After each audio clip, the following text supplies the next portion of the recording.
Well, firstly, big spoiler warning. This will contain spoilers throughout. But yeah, Spyfall Part 2 happened. And that was something. Wow.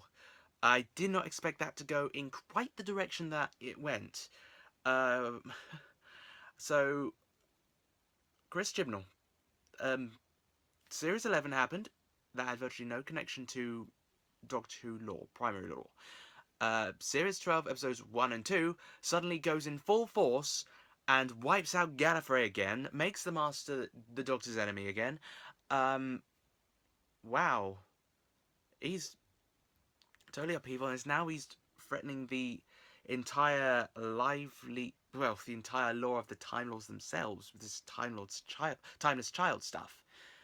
I'm, I'm a, I don't know quite what to think at this present point in time. It's quite a lot. The Doctor just going back to Gallifrey and seeing the Citadel completely destroyed, and the revelation that the Master did it is revenge for something that he discovered.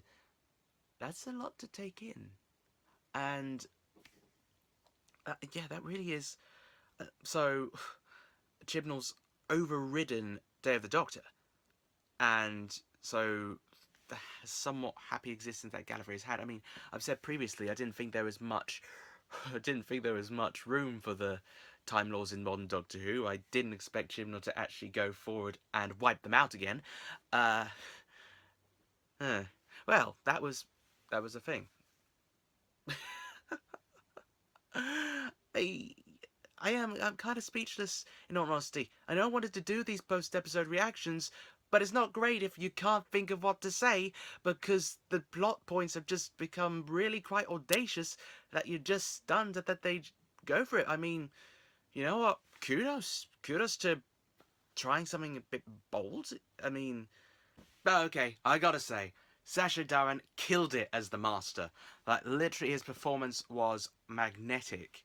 He just has captured this character instantly how he should act. I mean, there was just such a trace of, like, that mania that Sim and Ainley had to an extent. And he just took it and made it his own. It was really quite a great performance to just watch. He's absolute, just as a good friend of mine put it, he's a scene stealer in the role, and I can't wait to see more of him. He was just phenomenal, honestly, and I'm so glad that they cast him as the Master, because he's the Master for the 2020s. I certainly hope so. I also appreciate that, despite the fact that Series 12 wasn't advertised with that whole educational aspect in mind, um, it still carried on that educational aspect from Series 11 with the whole historical elements of this episode. I didn't expect them to be happening at all. I mean, I know they were going to Paris from the trailer, but still, the way they handled it was fairly unexpected, but also quite cool in a way. The set design and aesthetics were really gritty, and I really did like how they designed everything. I especially like the costume design in the 1800s section, because that's my jam. I like that sort of thing, as you can probably tell. Yeah. The thing is, this episode has really set up the arc, and it does show a lot of promise. It has got a lot of potential. I'm just hoping it can stick the landing, but we'll see what happens over this next few weeks. And I just can't wait to see more of the Master, because you know he's going to be back. And his outfit is killer, actually. So that's going to be pretty cool to see properly. But yeah, it's a lot.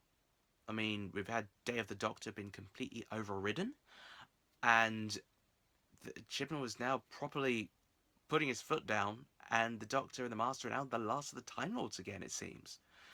I can't get over that ending. It was just, wow. Oh, but yeah. Well, not much more to say about that. So, I'll try and rewatch the episode and maybe do another video on my cohesive thoughts, or maybe not, and just move on to next week. But until next time, I shall bid you adieu and say, see ya! Let me know, of course, what you thought of the episode in the comment section below. Don't forget the interaction, Dom. We need the interaction. We like people. Yeah. Talking to myself now. I'll go now. Bye!